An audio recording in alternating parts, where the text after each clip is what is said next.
Imaginez un secret si puissant, si dérangeant, qu'il a été effacé des mémoires et dissimulé pendant plus de 2000 ans. Un mystère enfoui dans les pages de la Bible, protégé par les puissants, censuré par les empires et interdit aux yeux du peuple. Ce que vous allez découvrir aujourd'hui n'est pas une simple histoire. C'est un voyage dans l'ombre de l'histoire, une plongée dans les textes anciens, les vérités interdites et les énigmes que même les plus grands érudits redoutent d'aborder. Car depuis 2 millénaires, une vérité explosive a été cachée au monde. Une vérité qui remet en question ce que nous croyons savoir de la religion, du pouvoir et même du destin de l'humanité. Pourquoi cette vérité a-t-elle été cachée? Qui avait intérêt à nous mentir? Et surtout, que nous révèle vraiment la Bible lorsqu'on sait lire entre les lignes? Accrochez-vous, car ce récit va vous emmener bien au-delà de ce que vous imaginiez. Vous allez traverser des manuscrits oubliés, des légendes interdites, des complots religieux et politiques, et des révélations qui pourraient bouleverser votre perception de l'histoire. Si vous aimez les récits mystérieux, les histoires profondes et intrigantes qui vous ouvrent de nouvelles perspectives, alors je vous invite à rester jusqu'à la fin. Vous allez voir, chaque minute compte, car chaque indice nous rapproche de la vérité cachée depuis 2000 ans. Et avant de plonger dans ce voyage unique, prenez un instant pour soutenir la chaîne Histoires émouvantes en vous abonnant et en likant cette vidéo. Cela nous aide à continuer à explorer ces secrets fascinants. Et croyez-moi, ce que vous allez entendre aujourd'hui vaut largement le détour. Maintenant, ouvrez votre esprit. Oubliez ce que vous pensiez savoir. Et préparez-vous. La Bible révèle un secret interdit. Il existe dans l'histoire des secrets qui ne disparaissent jamais complètement. On les étouffe, on les censure, on les cache. Mais ils continuent de vivre, comme un feu couvant sous la cendre, attendant le moment où quelqu'un, quelque part, soulèvera le voile. La Bible, ce texte sacré lu par des milliards de personnes à travers le temps, est précisément de cette nature. On croit la connaître, on croit la comprendre, mais la réalité est tout autre. Car derrière ces mots, ces paraboles et ces récits, se cache un double langage. L'histoire visible, destinée aux foules, et une vérité secrète, réservée à ceux qui savaient lire entre les lignes. Depuis 2000 ans, ce secret a été protégé comme une arme dangereuse. Ceux qui osaient le dévoiler étaient réduits au silence. Certains par le feu, d'autres par l'exil, beaucoup par l'oubli. Mais malgré tout, le mystère a traversé les âges, transmis de génération en génération, dissimulé dans les marges, les symboles et les manuscrits oubliés. Et la question demeure, pourquoi cacher une telle vérité? Dès les premiers siècles du christianisme, un phénomène étrange s'est produit. Des dizaines d'écrits circulaient, racontant des fragments de la vie de Jésus, des visions mystiques, des révélations spirituelles. Mais seuls 4 évangiles ont été choisis pour figurer dans la Bible. Matthieu, Marc, Luc et Jean. Et les autres, des dizaines de textes, appelés aujourd'hui apocryphes, ont été exclus, censurés, déclarés hérétiques. Pourquoi? Parce qu'ils contenaient des révélations trop troublantes. Certains parlaient d'un Jésus transmettant un enseignement secret à quelques disciples privilégiés. D'autres évoquaient une Sophia, une sagesse divine, féminine, soigneusement effacée de la tradition officielle. Certains encore suggéraient que le royaume de Dieu n'était pas un lieu au ciel, mais une connaissance intérieure, un pouvoir spirituel enfoui en chacun de nous. Ces évangiles interdits, comme celui de Thomas, de Marie-Madeleine, de Judas, nous montrent un christianisme bien différent de celui que nous connaissons. Un christianisme où la vérité n'était pas dans les dogmes imposés par les institutions, mais dans une quête intérieure, une révélation personnelle. Et c'est là que se cache le cœur du mystère. Et si la Bible avait été volontairement amputée de son message le plus explosif?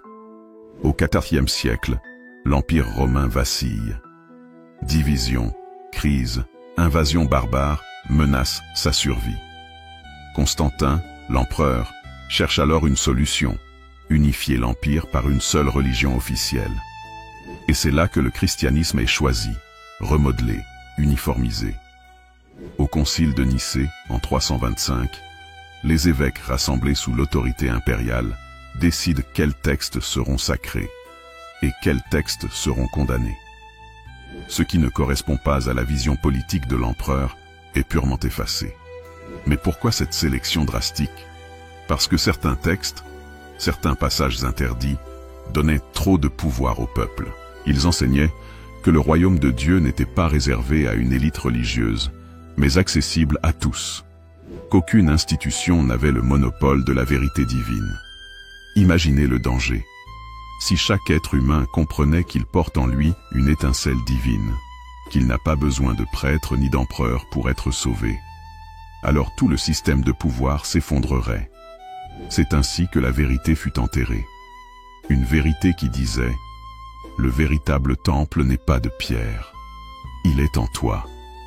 Mais le plus fascinant, c'est que malgré la censure, des fragments de cette vérité ont survécu, dissimulés dans le texte que nous connaissons aujourd'hui. Comme des messages codés, restez là pour ceux qui ont des yeux pour voir. Prenons l'évangile de Luc. Jésus dit que « Le royaume de Dieu est au-dedans de vous ». Une phrase simple, mais qui bouleverse tout. Si le royaume n'est pas un lieu extérieur, mais une réalité intérieure, alors tout change. Dans l'évangile de Thomas, encore plus radical, Jésus affirme « Celui qui se connaît lui-même connaîtra l'univers et les dieux ». Un enseignement interdit, car il dénonce clairement que la connaissance intérieure est la clé, et non l'obéissance à une institution. Même dans l'Apocalypse de Jean, souvent interprété comme une prophétie terrifiante, se cache une vérité symbolique. Les sceaux à briser, la bête, la nouvelle Jérusalem. Tout cela peut être lu non pas comme des événements futurs, mais comme un processus intérieur, une transformation de l'âme. La Bible n'est pas seulement un récit d'événements historiques, elle est un code spirituel, une carte mystérieuse indiquant un chemin interdit. À travers l'histoire, certains ont osé lever le voile. Des mystiques, des penseurs, des sages, souvent persécutés. Les cathares, au Moyen-Âge, enseignaient que la véritable Église n'était pas faite de pierre, mais de cœurs purs. Ils furent exterminés dans une croisade sanglante. Les gnostiques, premiers chrétiens, affirmaient que le salut passait par la connaissance intérieure, pas par les sacrements imposés. Ils furent qualifiés d'hérétiques. Même des figures célèbres comme Léonard de Vinci ou Isaac Newton s'intéressèrent aux évangiles cachés, aux symboles mystérieux de la Bible, soupçonnant qu'une vérité plus vaste s'y dissimulait. Tous ont été combattus, car leur message était trop dangereux. Alors la question est là, brûlante, incontournable. Qu'est-ce que la Bible nous cache vraiment depuis 2000 ans? Un message interdit, une vérité universelle, une connaissance intérieure, un enseignement que l'on a voulu enterrer parce qu'il libérait trop les consciences. La première étape de notre voyage est franchie. Nous avons vu comment des textes ont été supprimés, comment les puissants ont façonné la religion pour servir leurs intérêts, comment des fragments de vérité survivent encore, comme des éclats d'une mosaïque sacrée. Imaginez la scène. En 1945, en Haute-Égypte, près du petit village de Nag Hammadi, 2 paysans creusent la terre à la recherche d'engrais naturels. Leurs outils heurtent une jarre en argile scellée depuis des siècles. En l'ouvrant, ils découvrent des manuscrits vieux de près de 1600 ans. Ces documents, qu'on appellera plus tard les manuscrits de Nag Hammadi, allaient bouleverser l'histoire. Car ils contiennent des textes chrétiens interdits, perdus depuis l'Antiquité. L'évangile de Thomas, l'évangile de Philippe, l'évangile de Marie, et bien d'autres écrits gnostiques. Leur contenu, un christianisme totalement différent. Un Jésus qui parle de connaissance, de lumière intérieure, de mystères cachés. Un enseignement qui ne ressemble en rien au catéchisme imposé par les églises officielles. Et soudain, une évidence. La vérité avait été fragmentée, effacée, interdite. Parmi ces manuscrits, l'un est particulièrement fascinant. L'évangile de Thomas. Contrairement aux évangiles officiels, il ne raconte pas d'histoire, mais rassemble 114 paroles de Jésus. Et certaines d'entre elles sont stupéfiantes. Jésus y dit par exemple, « Le royaume est au-dedans de vous, et il est à l'extérieur de vous. Quand vous vous connaîtrez, alors vous serez connus, et vous comprendrez que vous êtes les enfants du Père vivant. Une phrase explosive, car elle suggère que le salut n'est pas une récompense future, mais une prise de conscience immédiate, que l'homme porte déjà en lui la lumière divine. Il lui suffit de s'en rappeler. Autre passage troublant. Celui qui cherche ne doit pas cesser de chercher jusqu'à ce qu'il trouve. Et quand il aura trouvé, il sera troublé. Et lorsqu'il aura été troublé, il s'émerveillera, et il régnera sur le tout. Un message presque initiatique, qui évoque une quête intérieure progressive. Rien à voir avec une religion de dogme ou d'obéissance. Et c'est justement cela qui a dérangé les autorités religieuses. Un Jésus qui invite chacun à trouver sa propre vérité, sans intermédiaire, sans institution. Autre révélation des manuscrits. L'existence d'écrits attribués à Marie-Madeleine. Dans l'évangile qui porte son nom, on découvre qu'elle n'était pas seulement une pécheresse repentie, comme on l'a caricaturé plus tard, mais une disciple privilégiée de Jésus. Dans ce texte, Marie reçoit des visions et transmet un enseignement secret que les autres disciples peinent à accepter. Pierre, par exemple, conteste son autorité, mais Lévi la défend, affirmant que Jésus l'aimait plus que les autres. Ce détail est capital. Il suggère que Marie-Madeleine fut en réalité une figure spirituelle centrale, porteuse d'un savoir interdit. Mais son rôle a été effacé de la tradition officielle, remplacé par une image dévalorisée, presque insultante. Pourquoi? Parce qu'admettre qu'une femme pouvait être dépositaire d'un enseignement divin allait à l'encontre de l'ordre patriarcal que l'Église voulait imposer. Et là encore, on voit comment la vérité a été volontairement transformée. Un an après Nag Hammadi, en 1946, une autre découverte bouleverse le monde. Près de Qumran, au bord de la mer Morte, un jeune berger tombe par hasard sur des jarres contenant des rouleaux vieux de 2000 ans. Ces manuscrits de la mer Morte révèlent l'existence d'une communauté mystérieuse, les Esséniens. Des hommes et des femmes retirés du monde, vivant dans une stricte discipline, étudiant les Écritures et attendant un maître de justice. Le plus troublant, c'est que certains chercheurs pensent que Jésus lui-même aurait été influencé, voire formé, par ces Esséniens. Leur vision du monde, leur rituel de purification, leur attente messianique résonnent étrangement avec les paroles de l'Évangile. Mais ce qui dérange encore plus, c'est que ces textes semblent suggérer que le christianisme n'est pas né d'un coup, mais qu'il s'inscrit dans une longue tradition spirituelle, déjà porteuse d'une vérité cachée. Alors, pourquoi avoir interdit ces évangiles? Pourquoi avoir enterré ces manuscrits pendant 2000 ans? La réponse est simple. Parce qu'ils brisaient l'unité fragile de la religion officielle. Ils enseignaient que le pouvoir spirituel est en chacun de nous. Ils valorisaient des figures marginalisées, comme Marie-Madeleine. Ils montraient un Jésus enseignant secret, initiatique, plus maître de sagesse que fondateur d'une église. Tout cela était incompatible avec un christianisme hiérarchisé, centré sur Rome, où la vérité descendait du haut vers le bas, jamais l'inverse. Cacher ces textes, c'était garder le contrôle. Les enterrer, c'était éviter que le peuple ne découvre qu'il pouvait marcher sans chaîne. Mais le plus fascinant, c'est que ces vérités interdites ont survécu, non seulement dans les manuscrits oubliés, mais aussi dans des symboles mystérieux disséminés partout. Dans l'art médiéval, où certaines fresques montrent Jésus et Marie-Madeleine côte à côte, comme deux porteurs d'un secret. Dans les cathédrales gothiques, où les rosaces, les labyrinthes et les sculptures véhiculent un savoir codé, réservé aux initiés. Dans certaines paraboles bibliques elles-mêmes, qui prennent une toute autre dimension lorsqu'on les lit à la lumière des textes apocryphes. Comme si, malgré la censure, les bâtisseurs, les artistes et les mystiques avaient réussi à glisser des indices invisibles pour que le secret ne meure jamais vraiment. En parcourant ces manuscrits, une chose devient claire. Le message originel du christianisme n'était pas une religion de peur et de soumission, mais une voie de libération intérieure. Jésus n'est pas décrit comme un fondateur d'institutions, mais comme un révélateur de lumière. Marie-Madeleine n'est pas une marginale, mais une dépositaire de sagesse. Et le royaume de Dieu n'est pas une promesse future, mais une réalité déjà présente, accessible à celui qui ose ouvrir les yeux. Un message trop dangereux pour être toléré.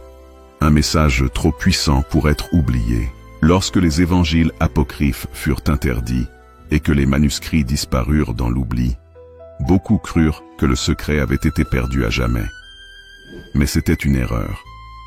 Car à travers l'histoire, des hommes et des femmes décidèrent de protéger la vérité.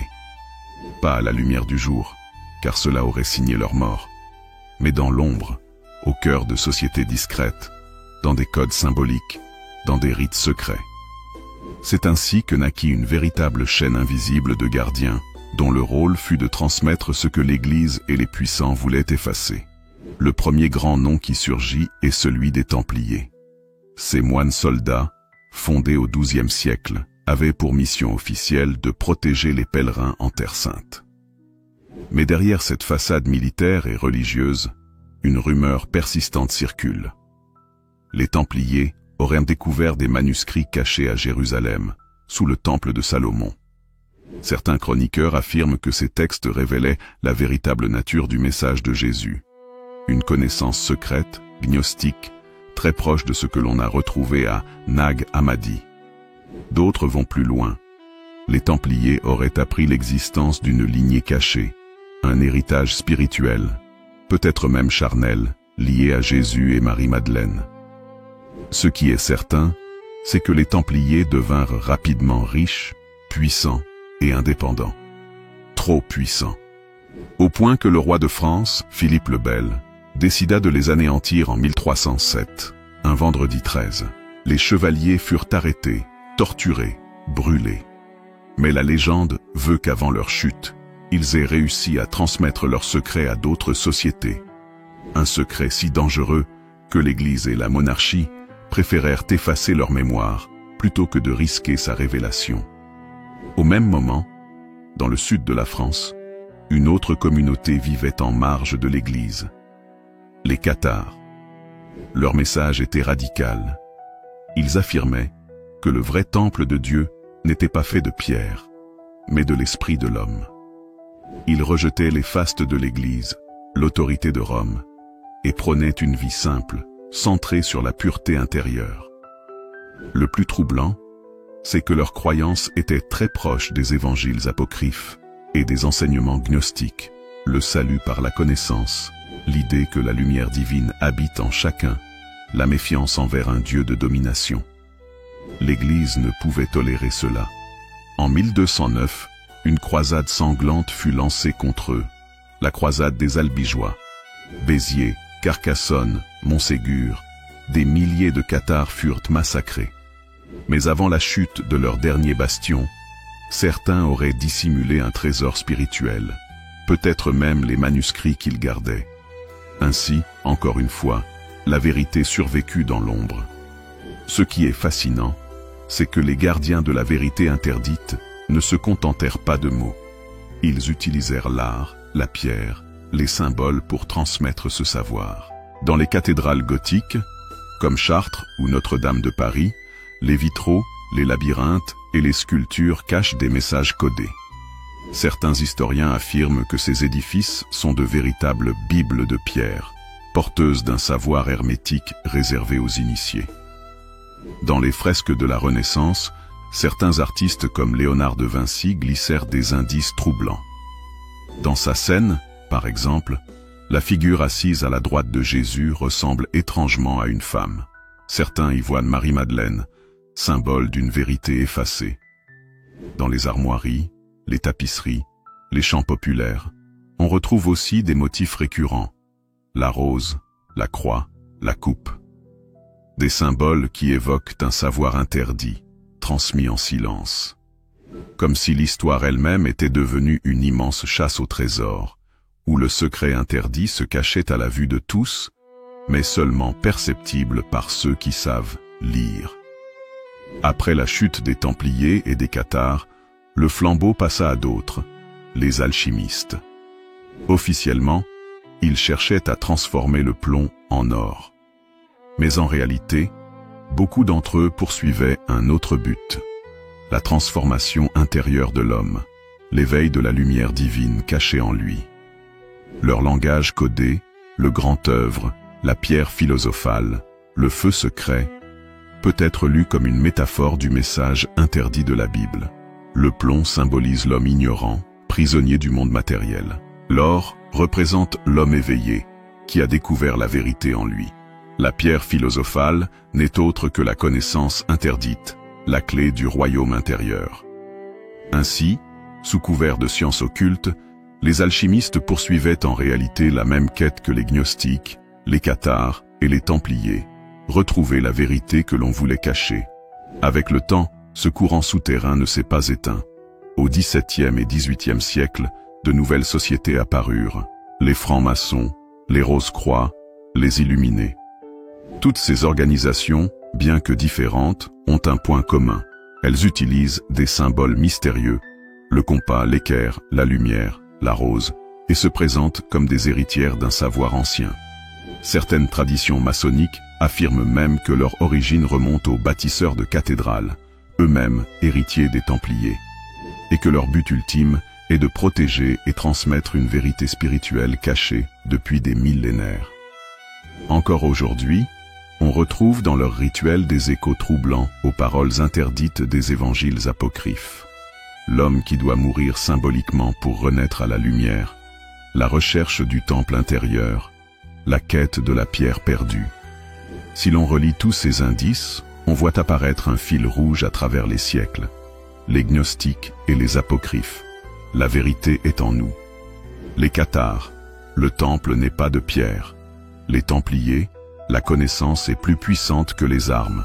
Les alchimistes: l'homme peut se transformer en lumière.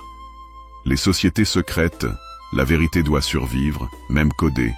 Un seul et même message, transmis sous 1000 formes, protégé par des gardiens invisibles, poursuivant leur mission malgré les bûchers, les persécutions et les interdictions. Et ce message est celui-ci: l'humanité porte en elle une vérité divine. Cette vérité libère, mais elle a été cachée, car elle menace ceux qui veulent dominer par la peur. Nous avons traversé 20 siècles d'ombre et de silence. Nous avons vu comment des manuscrits furent enterrés, comment des communautés entières furent massacrées, comment des ordres secrets prirent le relais pour protéger ce qui ne devait jamais être dit. Mais vient maintenant le moment de poser la question la plus brûlante: qu'est-ce qui a été caché? Et si la réponse n'était pas une conspiration politique, ni un simple scandale historique, mais quelque chose de bien plus profond? Quelque chose qui bouleverse la vision même de l'homme, de Dieu et du sens de notre existence. En recoupant les évangiles apocryphes, les traditions gnostiques, les symboles cachés dans l'art et les sociétés secrètes, une vérité se dessine. Cette vérité, c'est que l'homme n'est pas un être misérable qui doit mériter son salut par la peur et l'obéissance. L'homme n'est pas séparé de Dieu. Le royaume de Dieu n'est pas un lieu au ciel, ni une promesse après la mort. Le royaume est ici et maintenant, au-dedans de chacun de nous. Jésus, dans les paroles retrouvées, ne dit pas autre chose. Si ceux qui vous conduisent vous disent « Le royaume est dans le ciel », alors les oiseaux du ciel vous précéderont. S'ils disent « Il est dans la mer », alors les poissons vous précéderont. Mais le royaume est en vous, et il est autour de vous. Évangile de Thomas. Voilà le secret interdit. Nous n'avons pas besoin d'intermédiaires, de temples, de hiérarchie religieuse pour rencontrer Dieu. Dieu est en nous, dans notre conscience, dans cette lumière intérieure que l'on nous a appris à ignorer. Cette révélation est magnifique, mais elle est aussi dangereuse. Car si chacun comprend qu'il est porteur de la lumière divine, plus personne n'a besoin d'obéir aveuglément à des institutions, ni de se soumettre à la peur. C'est cela que les empires, les églises et les puissants ont voulu éviter. Un peuple libre intérieurement est un peuple qu'on ne peut plus manipuler. Un homme qui a trouvé le royaume en lui n'a plus besoin de maître terrestre. C'est pourquoi cette vérité a été enterrée, travestie, interdite. On a remplacé la connaissance intérieure par des dogmes, la lumière individuelle par l'obéissance collective, la quête personnelle par des rites imposés. Mais malgré tout, la vérité a survécu, comme une flamme impossible à éteindre. Alors que signifie ce secret pour nous, aujourd'hui, 2000 ans plus tard? Cela signifie que nous avons toujours en nous la possibilité de redevenir ce que nous sommes vraiment, des êtres de lumière, porteurs d'une étincelle divine. Cela signifie que le plus grand voyage spirituel n'est pas extérieur, mais intérieur. Cela signifie que la Bible, loin d'être seulement un récit religieux, est en réalité une carte codée, une invitation à réveiller cette connaissance cachée en nous. Quand Jésus disait « Vous êtes des dieux et vous ignorez votre puissance », il ne parlait pas en métaphore. Il nous rappelait que nous avons oublié notre véritable nature. Et si ce message avait survécu tel quel, imaginez ce que l'humanité aurait pu devenir. Aujourd'hui, nous sommes à un carrefour. Les crises, les guerres, les divisions nous rappellent à combien l'humanité est encore prisonnière de la peur et de l'ignorance. Mais le secret interdit ressurgit grâce aux découvertes archéologiques, aux textes retrouvés, aux chercheurs courageux. La question est simple. Allons-nous continuer à suivre des vérités imposées de l'extérieur, ou allons-nous enfin oser chercher le royaume en nous-mêmes? La Bible, lorsqu'on sait la lire, nous lance un défi. Retrouver la vérité cachée depuis 2000 ans. À travers les siècles, des voix se sont élevées pour nous transmettre ce message, parfois au prix de leur vie. Les gnostiques, les cathares, les templiers, les alchimistes, les bâtisseurs. Tous ont répété la même chose, chacun dans son langage. Ne cherchez pas Dieu au loin, cherchez-le en vous. Car là est le vrai temple, là est la vraie lumière. C'est cela, le secret interdit. Pas une conspiration obscure, pas un trésor matériel, mais une vérité qui, si elle était pleinement comprise, aurait le pouvoir de libérer l'humanité. Alors, écoutons ces paroles comme si elles nous étaient adressées aujourd'hui, ici et maintenant. Le royaume de Dieu n'est pas ailleurs. La lumière n'est pas réservée à quelques-uns. Le secret interdit est que vous êtes déjà porteur de la divinité. Voilà pourquoi ils ont caché la vérité depuis 2000 ans. Voilà pourquoi des générations entières ont été réduites au silence. Voilà pourquoi cette histoire continue de fasciner et d'effrayer. Parce que cette vérité est simple, mais elle est révolutionnaire. 2000 ans ont passé, empires tombés, royaumes disparus, civilisations effacées. Mais le murmure du secret n'a jamais cessé. Il a traversé les flammes des bûchers, il a franchi les murs des monastères, il a survécu dans les symboles sculptés dans la pierre et dans les mots chuchotés de génération en génération. Aujourd'hui encore, ce murmure se fait entendre, plus fort que jamais, comme si le temps du réveil était venu. Regardons autour de nous. Jamais l'humanité n'a eu autant de connaissances scientifiques, de technologies, de moyens de communication, et pourtant, jamais elle n'a semblé autant en manque de sens. Nous avons exploré l'espace, mais nous ignorons encore l'univers intérieur. Nous savons décoder l'ADN, mais nous avons oublié le code de l'âme. Nous avons 1000 religions, 1000 idéologies. Et pourtant, nous cherchons encore la vérité. Et si ce que l'humanité attend depuis toujours n'était pas une nouvelle doctrine, mais un retour à ce qui avait été caché dès le départ? Le message caché de la Bible n'était pas un dogme, mais une clé universelle, valable pour toutes les époques, toutes les cultures, tous les êtres humains. Que vous soyez croyant ou non, religieux ou athée, riche ou pauvre, ce message vous concerne.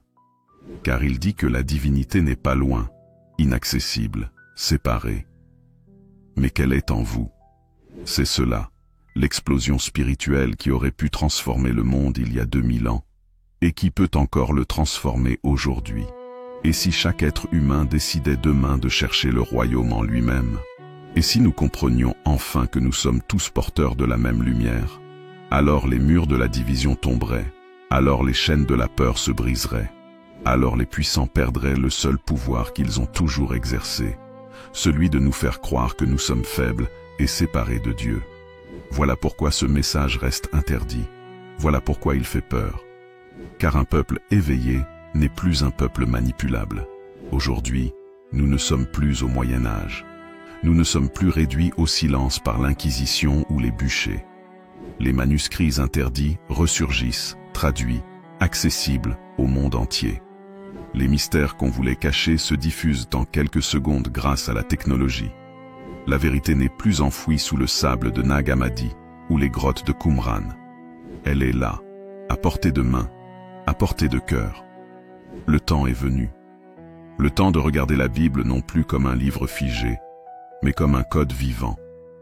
Le temps de comprendre que le secret interdit n'était pas destiné à quelques initiés, mais à l'humanité entière. Alors, que ferez-vous de ce que vous venez d'entendre? Allez-vous refermer ce récit comme on ferme un livre ancien en disant « belle histoire mais sans conséquence » ou allez-vous oser regarder en vous-même, chercher le royaume, réveiller la lumière qui sommeille en vous? Le choix vous appartient, car le secret interdit n'est pas une légende. Il est une réalité qui attend d'être vécue. Ils ont caché la vérité depuis 2000 ans. Mais aujourd'hui, vous l'avez entendu. Et ce que vous en ferez déterminera peut-être non seulement votre vie, mais aussi l'avenir de l'humanité. Voilà, notre voyage touche à sa fin. Nous avons traversé ensemble 2000 ans de mystères, de secrets interdits, de vérités cachées et de révélations bouleversantes. Si vous êtes resté jusqu'ici, c'est que, quelque part en vous, ce récit a résonné. Et pour cela, je tiens à vous dire merci du fond du cœur. Merci pour votre attention, merci pour votre curiosité, merci d'avoir partagé avec moi ce moment hors du temps. Votre présence jusqu'à la dernière minute prouve que vous faites partie de celles et ceux qui cherchent plus qu'une simple histoire. Vous cherchez du sens, des clés, peut-être même un peu de lumière. Et c'est exactement ce que nous essayons de partager ici, sur Histoires émouvantes. Alors si cette vidéo vous a plu, si elle vous a intrigué ou ému, n'hésitez pas à la liker et à vous abonner à la chaîne.